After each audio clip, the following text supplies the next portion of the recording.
Good afternoon, everyone, and thank you for joining the Center for Humanities for our Faculty Research Colloquium today. I'm Sylvester Johnson, the Director of the Humanities Center at Virginia Tech. And I want to thank you and everyone for their work to make this possible, particularly Joe Fort, who directs the Athenaeum, which is the digital hub at Virginia Tech, and Dominique Francesca, who's the business manager for the Center for Humanities, for their work for arranging this. Today, we are very excited to have with us Dr. Sano-Franchini. Jennifer Sano-Franchini is Associate Professor of English and the Director of Professional and Technical Writing at Virginia Tech. Her research and teaching interests are in the cultural politics of design, Asian American rhetoric, and the rhetorical work of institutions.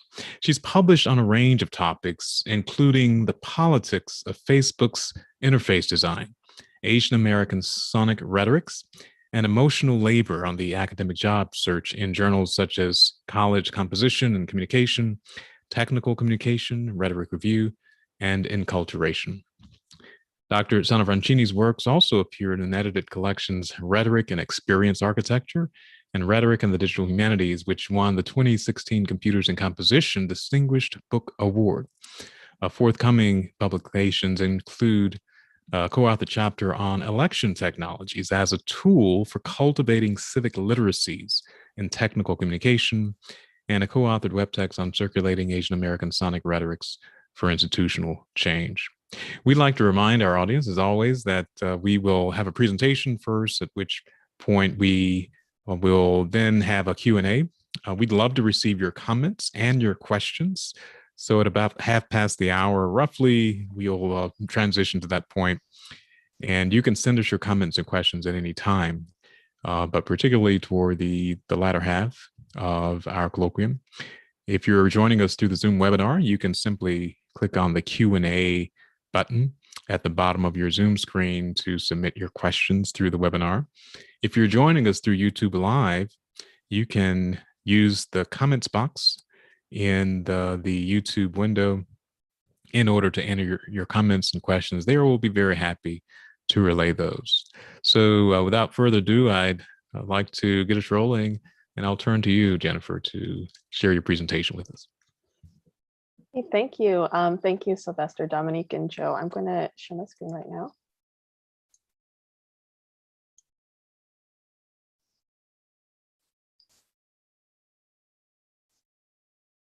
Okay, I think you can see my screen. Let me know if not. I'd like to start with a land acknowledgement. Virginia Tech occupies the traditional homelands of the Tutelo-Monacan people who have a continuing connection to this land. Our presence on this land is a consequence of colonization, forced displacement, and genocide of Indigenous people. Virginia Tech also sits on former plantation land worked by enslaved Black people, including the Fraction, McNorton, and Saunders families, amongst numerous others, who contributed to the creation and emergence of Virginia Tech as a major land-grant university. Although a land acknowledgement alone is not enough, I offer it to make visible the history and ongoing effects of colonial domination and systemic inequality in our society. With this recognition, I commit to educating myself about the local histories of the places I occupy, contextualizing my learning by deeply engaging with Native American and Black intellectual traditions, and attending to the impacts of my actions and my work on Black, Indigenous, and other minoritized communities. So conversations around US electoral politics since Barack Obama's 2008 US presidential campaign have centered in large part on a social networking site once designed to bring college students together. Facebook has become a source from which a significant number of voters and potential voters, at least in the US context, receive news and information about candidates and political issues. As social media has played an increasingly significant role as a campaign technology, there emerges a need to examine the fluid relationship between user experience design of social media and what happens in the polling booth. The gravity of that relationship was highlighted in controversy surrounding the 2016 US presidential election of Donald Trump, including the indictment of 12 Russian intelligence officials for interfering in the election, as well as the Cambridge Analytica data breach scandal, which have raised urgent questions regarding Facebook's role in both advancing and inhibiting electoral integrity and thus in shaping election outcomes. While some have explained how Facebook enabled Russian hackers and troll farms to disseminate fake news during the 2016 US presidential campaign, Others have considered how algorithms and the click economy facilitated that dissemination. To be sure, Facebook is not the only social media site that has been implicated in discussions about the propagation of disinformation online. At the same time, it was perhaps most frequently raised as a key factor that contributed to a Trump presidency. In fact, in 2018, the New York Times reported that Trump was the biggest political advertiser on Facebook, having spent $274,000 on advertisements between May and July 2018. Trump's digital director at the time, Brad Parscale, said that the Trump campaign benefited from targeted advertising on Facebook, which was also the campaign's biggest incubator that allowed them to generate $250 million in online fundraising. In this way, it's important to note that Facebook has not only enabled, but also profited from disinformation and misinformation as it actively pursued election advertising as a business strategy. What's more, the case of the 2016 US presidential election has highlighted how Facebook's business strategy was exploited as a tool for sowing outrage, fear, and distrust on social media. Roger McNamee, venture capitalist and early investor in Facebook, argued in 2017 that Facebook and Google incentivizes harmful behaviors in its pursuit of profit via users' attention, and that it does so by prioritizing sensationalism, fear, and outrage over substance or enrichment in order to keep users on the site. McNamee further asserted that Russia took advantage of this business model to, quote, sow discord among Americans and then to interfere in the 2016 election, end quote. This assertion was later confirmed in the February 2018 indictment of Russia's Internet Research Agency, which states in no uncertain terms that the IRA, quote, had a strategic goal to sow discord in the US political system, end quote. In other words, Facebook succumbed to and profited from bad actors through psychosocial means by reprogramming the emotional and affective orientations through which users interact with political content and with one another. These events make a compelling case for examining the affective politics of Facebook. At the same time, it's important to note that researchers have studied the emotional and psychological impacts of Facebook for some time now, considering the impacts of Facebook use on self-esteem, jealousy, subjective well-being, perceived social isolation, and so-called Facebook depression since at least 2011.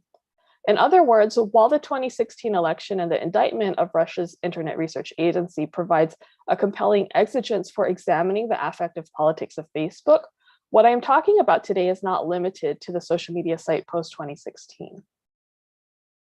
Given this background, in the project I'm discussing today, I centered on the following question. If Facebook's user interface is the medium through which particular interactions and affective orientations were and are facilitated, how are those activities and dispositions inscribed in and through the structure of the interface itself? In other words, I suggest that the controversies surrounding the 2016 election are not only problems of unreliable content, biased algorithms, or problematic economic models, but they're also UX problems. To engage this question, I did a critical interface analysis of Facebook's user interface. My approach of critical interface analysis layers theory, critique, and reflection over embodied experience, and it can be used to analyze the ideological and rhetorical function of design in the context of desktop or other technical interfaces, such as software applications or websites. Furthermore, it's built from a tradition of scholarship in digital rhetoric and technical communication that has examined the ideological function of technological interfaces, as in the examples of Self and Self, Knight et al., Moses and Katz, etc. So to perform a critical interface analysis, one might ask several questions about the meaning-making function of the interface. Besides some common questions to rhetorical analysis that might ask us to identify the audience, context, and purpose of the site, one might also ask questions about the tasks, interactions, and relationships, whether human-computer, human-human, that are facilitated by and through the interface. What are the organizing logics of the interface? What are the ideological and cultural values and assumptions imparted through the interface, whether through its content, its organizing logics, or the interactions facilitated on it? In what context and in what kinds of environments will these tasks be conducted and these interactions take place? What are the various affordances of the interface? Who benefits from its use and how do they benefit? And what are their limitations? What and whom does it leave out? What are the range of emotions and embodied responses that are enabled and encouraged by the interface? On what memories, literacies, and histories does it rely? So in my analysis, I focused on 4 key interrelated and overlapping microinteractions common to the site, and they are browsing, reacting, commenting, and posting. And in doing so, I borrowed Dan Saffer's concept of microinteractions, which he defined as, quote, the functional interactive details of a product and a contained product moment that revolves around a single use case, the small moments that can be dull and forgettable or pleasurable and engaging.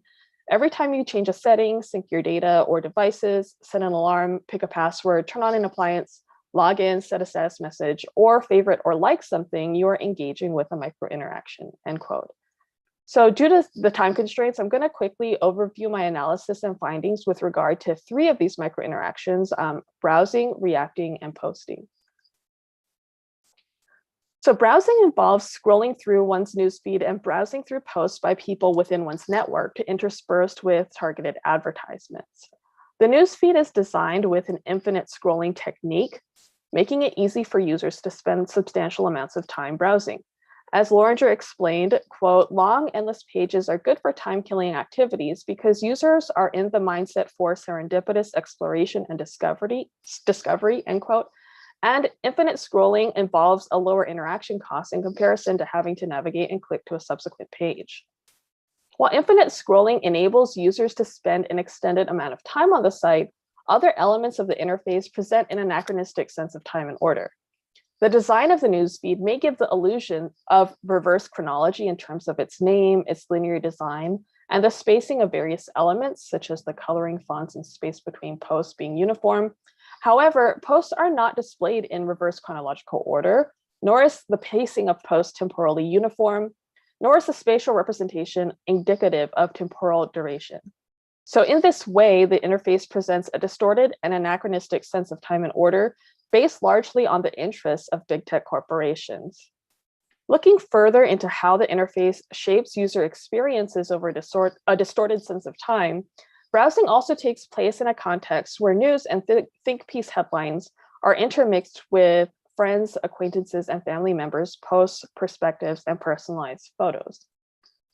In this way, the news feed decontextualizes political content to where it can feel displaced. I would argue that in the past, consumption and exchange of political information tended to take place in more clearly defined contexts. For instance, through television networks and shows, the newspaper, the radio, political flyers, town halls, and interpersonal conversations. And when interpersonal dialogues about political issues occurred offline or do occur offline, such conversations are oftentimes located in the context of a specific relationship, and generally amidst an extended set of conversation and relationship building activities. For example, asking, how are you? What's going on with you, etc. At the same time, it's important to note that the degree to which this holds true is often contingent on race, gender, sexuality, and other markers of embodied difference.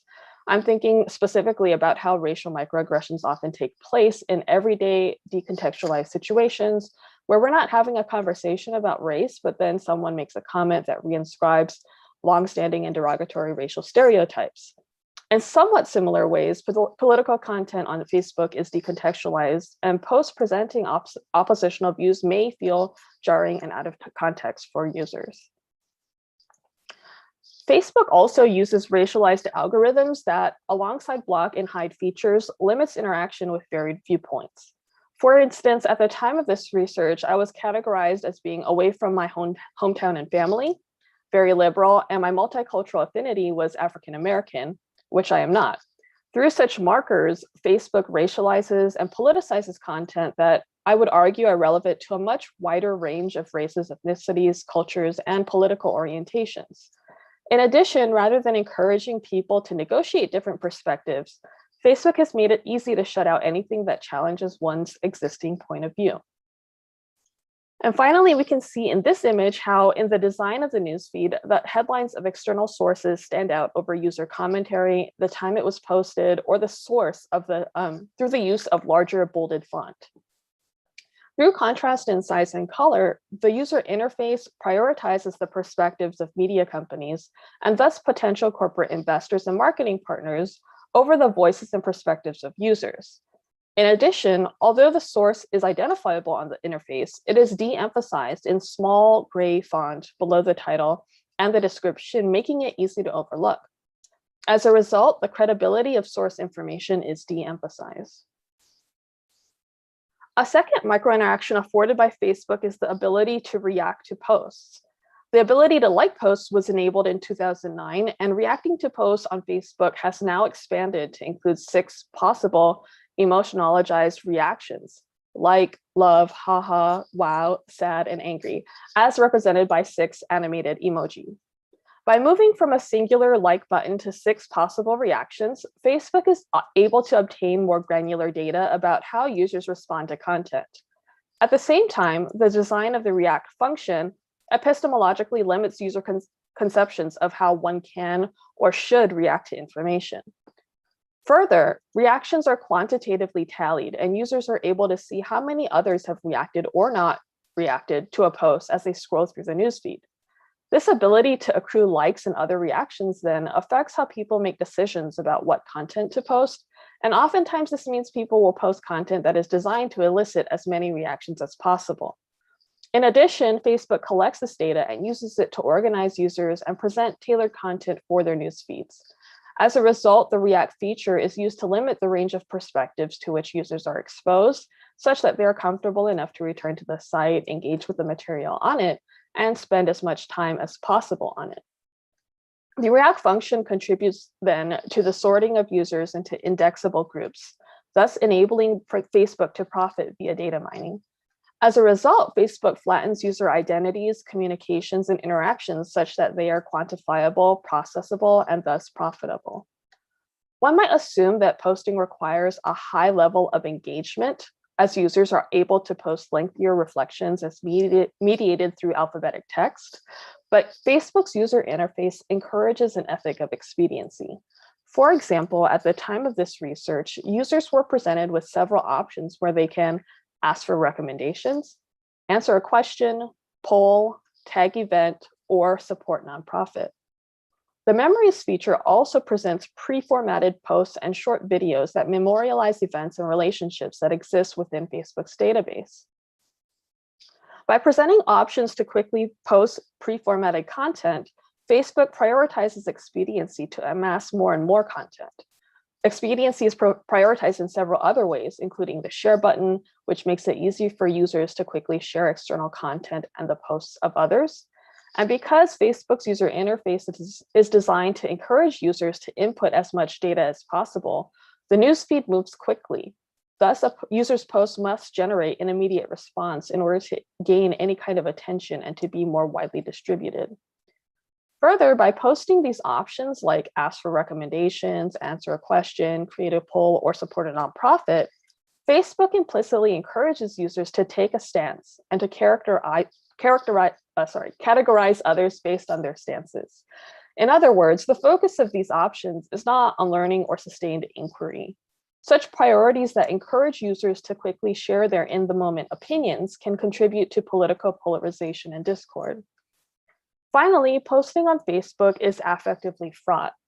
Users are encouraged to post content quickly, but the risk of doing so may feel especially great due to the idea that the internet is forever, and given that Facebook's user base has widened exponentially. With such a varied audience, it becomes difficult to post content that appeals effectively and is understood appropriately by all groups. When it's anxiety-inducing to share one's genuine thoughts, questions, and confusions about political issues without fear of judgment or consequence, conversation stagnates, polarization across political views deepens, and the possibility of a more equitable democracy is compromised. So to sum up my findings, Facebook's user interface refigures spatiotemporal realities where expedient interactions over extended periods are prioritized within an anachronistic and decontextualized space. As a result, conversations are accelerated and processed in an expedient manner for an unusually wide audience. Given these conditions, the site encourages sensationalism, controversy, drama, intrigue, and feelings of amusement, anxiety, fear, and suspicion over curiosity, empathy, understanding, or kindness. Furthermore, within such a context, several affects tend to emerge, including impulsivity, emotional reactivity, sensibilities of threat and fear, and a bottling up of emotions due to insufficient time to process those emotions. By reorganizing users' spatiotemporal realities, Facebook refigures users' understandings of politics and of their place in the world. As Sean Parker, former president of Facebook, explained, Facebook changes your relationship with society, with each other. In doing so, Facebook enables new forms of mediated intimacies through relational circuits that then work to mediate the dissemination of politicized content. On Facebook, a site that encourages speed, concision, superficial engagement, and decontextualized relationships, it becomes difficult to maintain the kinds of intimacies and interpersonal engagements that are necessary for engaged political deliberation. And if you would like to read more about this project, you can check out the journal Technical Communication, volume 65, number 4. And this is an issue that's centered on the topic of election technologies. But I also wanted to share very briefly a follow-up project that's currently in progress. It's on Facebook and the affective effects of browsing, findings from a modified time use study. And I built on this work in this collaborative project in which I worked with 2 rhetoric and writing PhD students, Maggie Fernandez and Matt Homer, to study our emotional and affective experiences on Facebook. In this follow-up study, we wanted to know how social media via Facebook instills in users a mindset that's open to disinformation and misinformation through appeals to affect and emotion, particularly in the context of browsing. So in this project, we noted that browsing or lurking is often understood as a passive activity, but as scholars like Lee, Chen, and Zhang have argued, browsing is also active, engaged, and participatory, where users are actively making decisions about how to navigate and interact with the application. And again, we asked ourselves, how are such appeals visible on the user interface itself with implications for user experience design? To engage in this line of inquiry, we adapted the method of time use diaries to focus on emotion, affect, and reflections on embodied subjectivity. Time use diaries are self-administered questionnaires used to record activities in real time. According to Robinson and Harms, time use methods are generally used to, quote, provide a comprehensive and accurate basis for generating national accounts of time spent working, sleeping, and spending free time, and how daily life varies across demographic groups, end quote. This particular method provided us with the opportunity to record our individual Facebook activities in real time, while also tracking our contemporaneous usage. One of the advantages of time use diaries, according to Krishnamurti, is that they, quote, minimize the delay between the event and the time it was recorded, end quote, allowing us to immediately and more accurately record our affective response to particular interactions on Facebook. So we decided to spend the same single week, November 17 to 23rd, 2020, documenting all of our interactions with Facebook, including any interactions that took place external to the site. So for instance, if it came up during a conversation or it's mentioned in the news or other media. We chose to conduct the study on this particular week, in part because the 5th Democratic US presidential debate would be taking place that week. And we wanted to document our experience of Facebook amidst the debate and other corresponding or concurrent events that might be commented upon within the site. So to collect our data during the week, we used structured journaling. Displayed in this slide is a mock-up of the research instrument we used, where we have a table and we entered in the time, the date, start time, duration, interaction type, any emotions we experienced, any actions we took as a result of our Facebook use, whether to click a link, check the credibility of a source, message a friend, etc. And then we have a space for other comments. And at the end of each day, we agreed to do a reflection on our embodied subjectivities and how that might have affected our experiences with the site. We decided to handwrite our entries because we all found it easier to do while using our electronic devices to use Facebook. In addition, handwritten notes would encourage us to more slowly and deliberately reflect on our affective experiences with the site. And we also agreed in advance that we wanted to be attentive to any moments where we suspected disinformation or misinformation or post-truth rhetorics in action. On the other hand, rather than identifying ways of thinking about emotions and experiences to document in advance, We opted to have this conversation after data collection so as to compare discourses and epistemological frameworks for thinking about feelings on Facebook that we brought to the project. So to provide a really brief overview of the findings, not surprisingly, the study demonstrated how we are differently oriented toward various information, whether as contingent on place, gender, professional relationships and activities, or other factors. And I think our approach of having daily reflections on our positionalities contributed to this finding. In addition, although we encountered and reacted to different kinds of political content during the week of the study, all three of us recorded several instances of unintentional interactions. So for example, opening the app or clicking a link without consciously thinking to do so. Facebook browsing affected our experiences of present time, including how we multitask in split seconds between thoughts, for example, during a meeting. Facebook also provides a sensibility of closeness despite physical distance, and in doing so, Facebook reorients our spatial relationships with people, with our digital lives, and with the site itself. And participants also expressed several moments of ambivalence related to our Facebook use. So for example, feeling compulsory kind of urge to use Facebook, but also feeling stressful about it and maybe a little guilty. In one of the time use data, one of us noted, got the lil buzz, but then felt petty to care. So this project provided us with a sense of how social media technologies prime users to accept particular kinds of information as true through affective means. The study positioned us to be more conscious of our daily rhythms of social media use than we typically are, and they even disrupted these daily rhythms. And this is an issue because habitual disengaged mindsets may not be the most attuned to critical engagement with news and political media on the site. So we suggest that those who are interested in disrupting their use of social media try out our method of affective time use study. In addition, I could see this activity being interesting within a writing course or a course on digital technologies as a way of facilitating reflection on the changing context of writing given the current media landscape.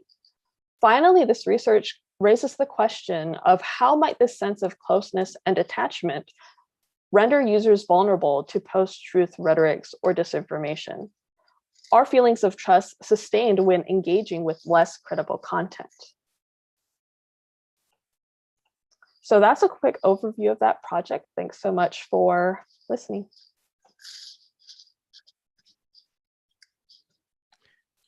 Well, thank you very much.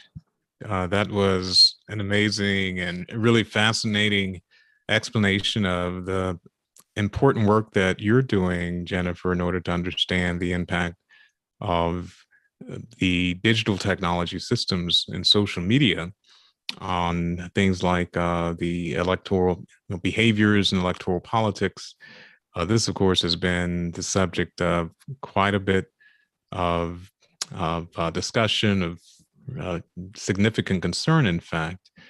So you referenced the 2016 election in Cambridge Analytica, which was a watershed moment of sorts in public understanding of the intersection of algorithmic systems and electoral behavior, election interference efforts, and then more recently, of course, as well. This issue clearly is not going away. It has only become even more challenging and difficult. So we want to again invite our viewers, the audience, to send us any questions that you might have or comments as well. You can do so if you're in the webinar Zoom app. You can click the Q&A button at the bottom of your screen of the Zoom window and send a question there. If you're joining us through YouTube Live, you can use the comments window in order to send us your comments or questions as well, and we'll be sure to relay those. So I want to start with some questions about the important observations that you've made concerning the influence of the technologies of social media. You're looking specifically at Facebook, but you're also pointing to the fact that there are other forms of social media interaction that are part of this larger set of concerns. And so I wonder if we could start with one of the issues that you've raised and approach it from a very high level standpoint. And this question is really more about what is and is not distinctive about the digital technology systems that are at the center of social media, which are algorithmic. And And so could you just say for us what you think is especially significant in the way of distinctive impacts that these algorithmic systems are having? If we think about the larger history of media, people are right, of course, to point to the fact that Facebook and other social media platforms are not the first platforms, are not the first media entities to have a revenue system based on user engagement. Anyone who's ever read any literature, just watched television, know that there's something called ratings that these big media companies use in order to drive their revenue. If you want to show a commercial during the Super Bowl, for example, it costs a lot more money to do that. It could be millions of dollars than it to show a 30-second commercial than it does if you're doing so in another part of the year, different part of the day that's not so-called prime time. And media companies, including news companies, of course, have depended upon those revenue systems as well. So one might say that news companies have shifted their models over the years to create more user engagement. Some people have even said to hype up media activities. It's unusual to read about good news or to hear about good news in the what we call the news. It's a lot more common to read about problems and conflicts, etc. So, can you just respond to the what is often the question of, well, media companies have for decades relied on leveraging, promoting, or somehow uh, stoking some type of emotionally driven user engagement, because that's actually how they've driven their revenue systems. So, is there anything unique or different when we think about the digital technology at work in these platforms for social media? Yeah, I mean, I think that certainly media, new technologies, especially when they become widely used, are disruptive on some level. And certainly it's true that there are different kinds of economic motivations for designing things in a particular way. I mean, I think that that's part of the backdrop of what I'm focusing on in this particular research. And, even the kind of observation about how headlines appear, that's like reliant on what you're talking about, right? Like how headlines are even created within media companies is oftentimes reliant on like getting attention or getting people interested. And so I think that they're interrelated in that way. And I think that social media does have, many differences at the same time. And that's part of, I think, what many of us are trying to chart as things develop. So for instance, the degree to which it's so reliant on user generated content and people putting themselves into the content that's shared on the site, the kind of like level of ubiquity that it's like people are constantly checking it a lot of the time and now relying on it more and more for their news and that sort of thing. And so I think that there are many different kinds of aspects that make it different. I think the user generated kind of content reliance is one huge thing, and like the participatory kind of stuff of like Web 2.0 and all of those things are also part of it. But I think that what's really kind of like challenging in this moment is just like how it's kind of like seeped into so many parts of our world, including our political world, and how it seems to have changed the way that people campaign for elections. Like certainly there were negative election commercials about opponents and that sort of thing, but I think that the level of getting like robots or fake accounts to share your information is, it's just kind of maybe like magnifying it on a whole new level. Yeah.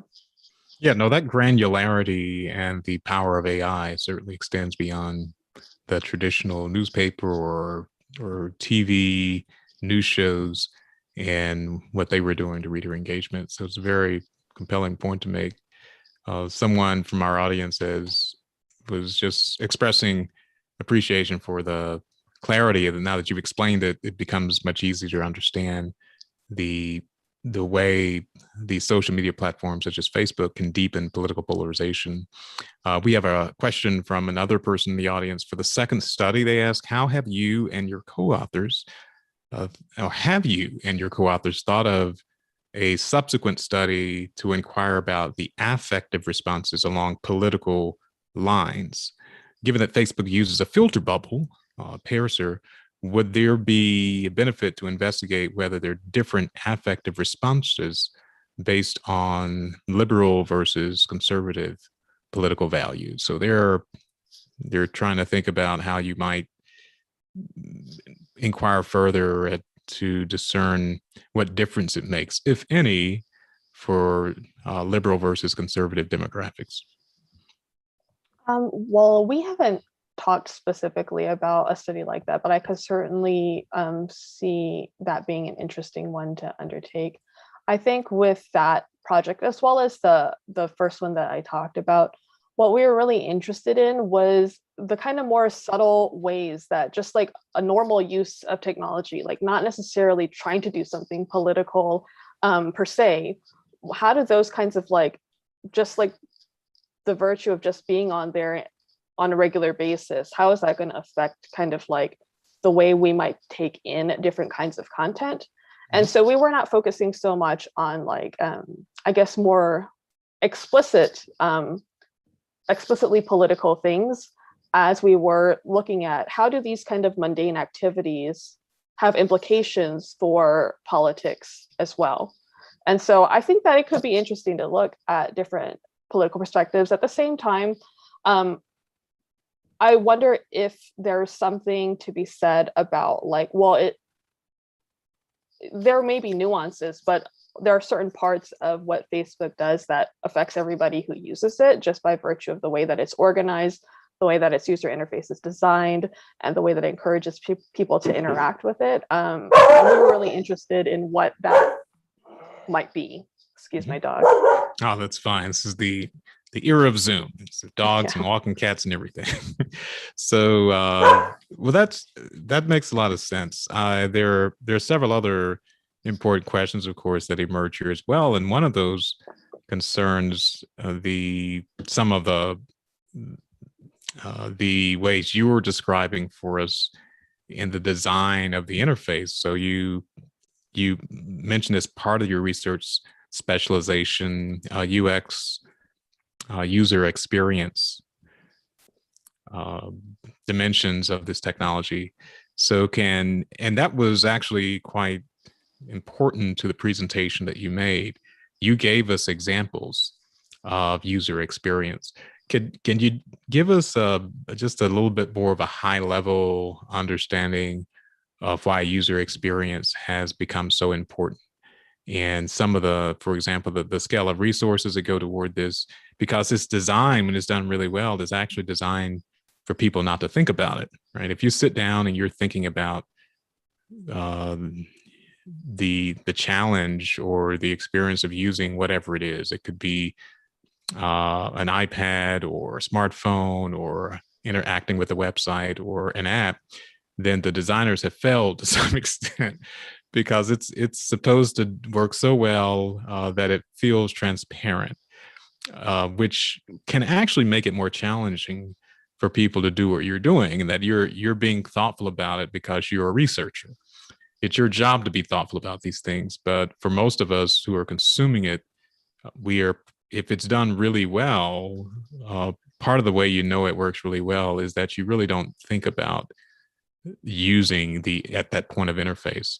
But can you just give us a high level understanding of user experience design, why that's so important, and why it's so central to the research that you're doing?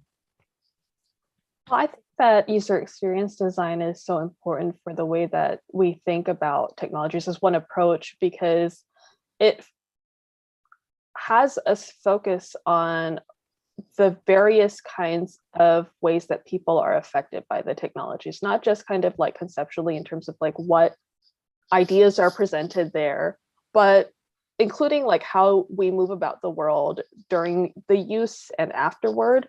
It tries to take, I think, oftentimes, I think when done well, a more long-term kind of approach of user experience design, thinking about from like, how is the user going to even encounter this application? How are they going to use it over time? When are they going to stop using it? How are they going to dispose of it? Like those types of things. And those I think I find very helpful. In addition, you make such a great point about how oftentimes it's said that very good UX design means that the user doesn't have to think about anything. It's so seamless, it's so smooth. It's like Steve Krug, Don't Make Me Think, that book, that is kind of like something that's oftentimes taught for, I guess, people who are doing this type of work. At the same time, I think that more recent cases have oftentimes called that into question as a universal truth and showed that that can really be a not good thing. And sometimes you want to build friction within the interface so that users have to pause and think, right? Recently, I saw on Twitter, I was going to retweet something. I shouldn't admit this, but without clicking the link first, I don't remember why I was doing it. I'm sure there was a good reason, but it did ask me like, are you sure you want to retweet this before you click the link or something like that? And so that's an example of like, I think friction within their interface that people are trying to use more as people are highlighting the degree to which technologies can reinforce bias. I mean, I think that one of the good examples of this was with the Nextdoor app and how it reinforced bias about who's in your neighborhood and like who's a trustworthy person. And so that was one of the places where these conversations were taking place about, well, do we really just want it always to be so easy for people to post whatever they want, the first thing that comes to their head? A lot of the times I think we see that there are problems with that. Yeah, that's a very good example. Could you just, for our listeners who might not know what the Nextdoor app is, could you just quickly explain what it is? Yeah, so the Nextdoor app is a social media site for neighborhoods. And so you can join based on where you live, and it's like neighbors, and they'll oftentimes post about various things like where to find a good painter or dog walker. But sometimes it's also, there'll be funny kind of like arguments about like one thing that came up somewhat recently that I thought was kind of funny as a non-cat owner was like a debate versus outdoor cats versus indoor cats. Like people feel very strongly about this on the Nextdoor app. So I was like, okay, interesting. This is who my neighbors are. Not in a judgmental way, but in a funny way. But so anyway, what happens then is sometimes people will post if they see someone who they think looks suspicious in their neighborhood, like somebody who they don't recognize or something like that. And oftentimes it can lead to different kinds of racial bias, right? Like this, minority, this African-American person wearing a hoodie or something like that, oftentimes just things that was happening on the site. And so it became a really big problem. In similar ways, this happened on Airbnb, where people were saying that people were not renting out their spaces to racialized folks. And so these are a couple of examples where I think platforms were asking these questions of, well, is it our responsibility how people use our site? And some people like Mark Zuckerberg, I think, tried to deny that it was his responsibility. But over time, I think there's kind of more willingness to think about, well, no, like we're not just there neutrally doing nothing. We are guiding users toward particular actions. And so how can we be a little more responsible in how we do that?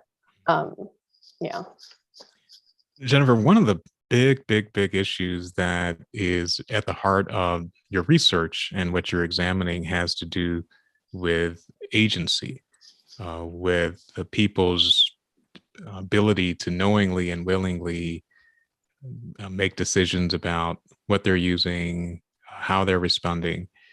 And so as you were illustrating, the design of the technology has a significant impact on what people actually do. You gave the example, for instance, of the 6 options for reacting to a post.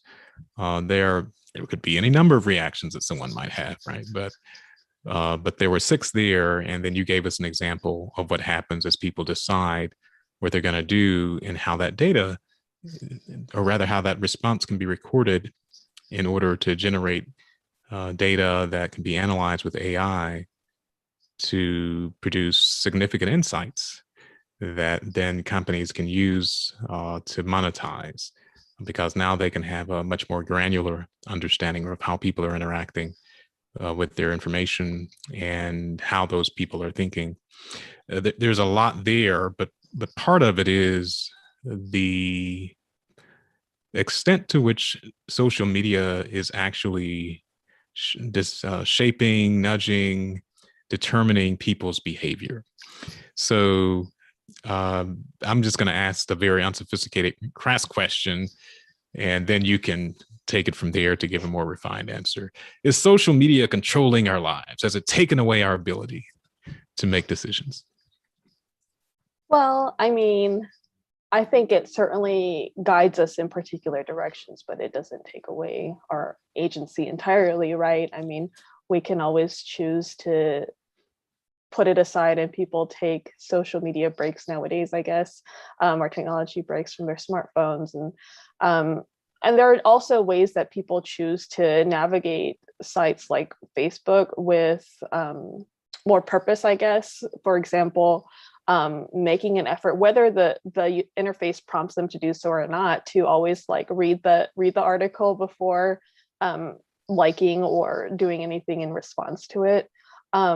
So I think that, it's probably such a boring answer, but it's always like both and, right? Like I think it does guide us in different kinds of ways, oftentimes in ways that we don't realize. But at the same time, why we have these kind of conversations is so that, not only so that Facebook can be better, because, we know that they're just always going to be interested in what's good for their business. But how also for people to think about different ways of either resisting or imagining new possibilities of like how to bring people together online, perhaps. I think that might be another possibility.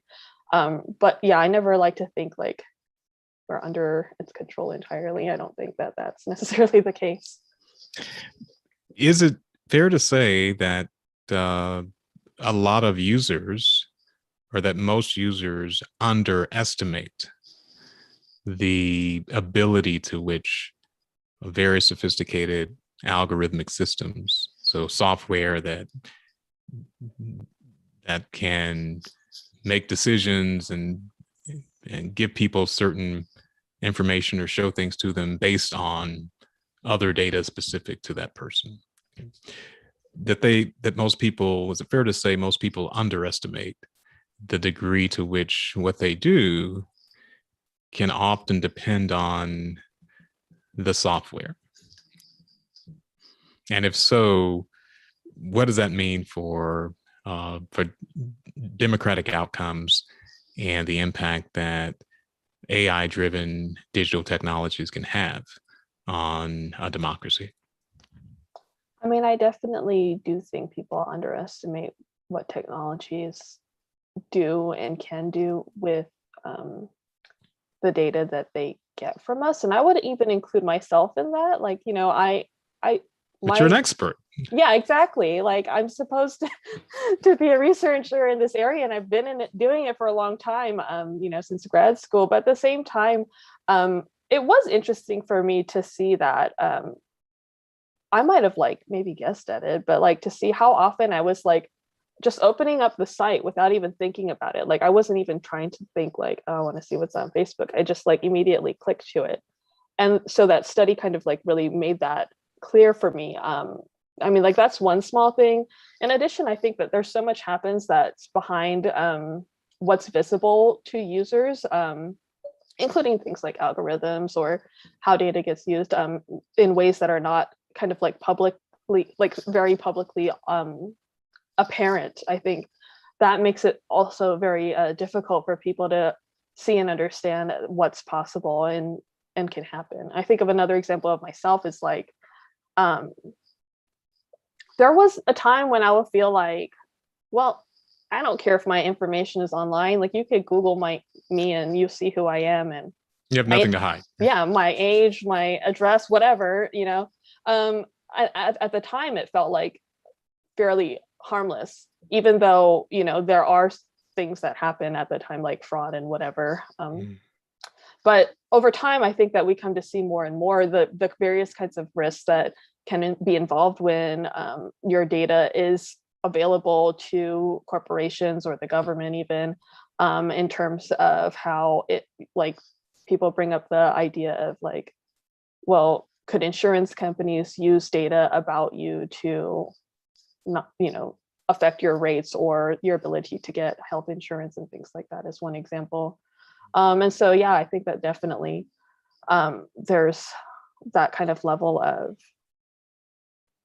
people underestimating like how much these things affect us. And I think in addition to that, there is this idea within scholarship about how technology is developed more quickly than we can keep up with culturally and ethically. And it's always, kind of like,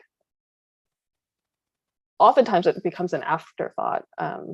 And so that also really affects. So like right now, or actually for a long time within computers and composition, computers and writing studies, there's like been conversations about, not enough attention to digital literacies from K to 12 and things like that. And I think that's changing over time, but still, I think that there's so much more that can be done to help people thoughtfully navigate these situations. Well, we have another question. Someone says they've often heard people don't want to leave Facebook and other what they call here toxic tech social media sites because connections to loved ones occur through those sites. Do you think, given your studies, that the user experience and the micro content also play a part in why people continue to use these sites, even when feeling exhausted from their use?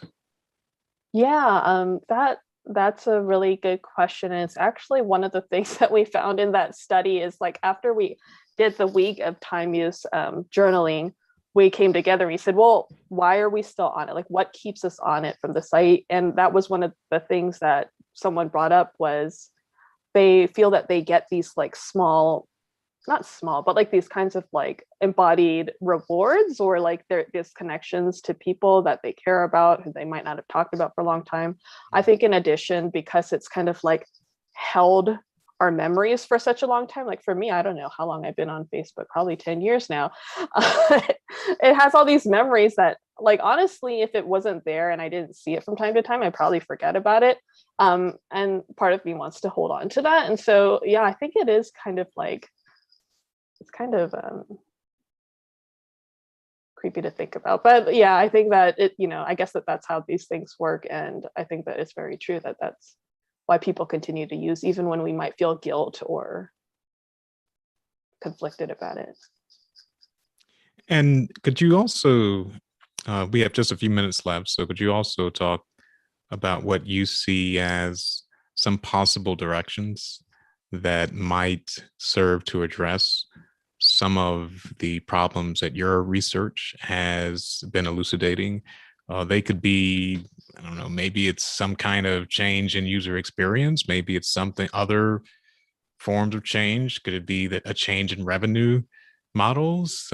Is there some kind of regulatory frameworks that need to stipulate X, Y, or Z? Does there need to be a